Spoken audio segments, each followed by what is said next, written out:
سلام دوستان، کریسمس مبارک. امیدوارم حالتون خوب باشه و امروز شروع کردیم به مباحث جدید. ویدیوهای قبلی در مورد پیشگویی بود که در مورد جنگ گفته بودم. حواستون جمع باشه. الان میخوام بگم که در جعبه پاندورا رو باز نکنید. منظور اینه که میدونید پاندورا جعبه‌ایه که گذشته سالیان دور همه رو جلو چشمتون میاره. درشو ببندین و محکم بذارینش یک جایی که دیگه به هیچ عنوان سراغش نرین.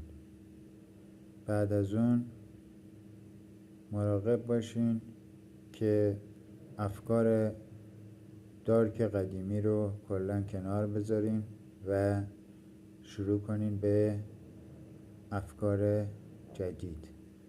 محیط جدیدتون رو بزرگ کنین، محیط قدیمی رو فراموش کنید و سعی کنید که به روزگار قدیم فکر نکنید، به آنچه بودید فکر نکنید و به آنچه اکنون هستید فکر کنید. اکنون ابدی است. شما در اکنون جاودانه قرار دارید و این اکنون جاودانه باعث میشه که همه چیز رو در حال ببینید. همه چیز رو در حال و ثروت، پول، ماشین، هر چی که لازم دارین همه چیز رو در حال ببینید. وقتی که در حال ببینید همه چیز رو دارید و با تمام وجود اون رو احساسش بکنید، مطمئناً همه چیز رو به دست خواهید آورد. منتها در راستای به دست آوردنش باید تلاش کنید. این روانشناسی دارکه.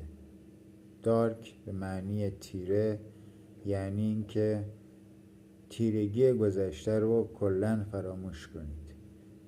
تیرگی افکار قدیمی و پوسیده کلاً باید فراموش بشه و جدید فکر کنید. اینی که جدید فکر کنید یعنی این که تمام افکارتون رو بر اساس امروز بچینید. امروز رو که بسازید، آینده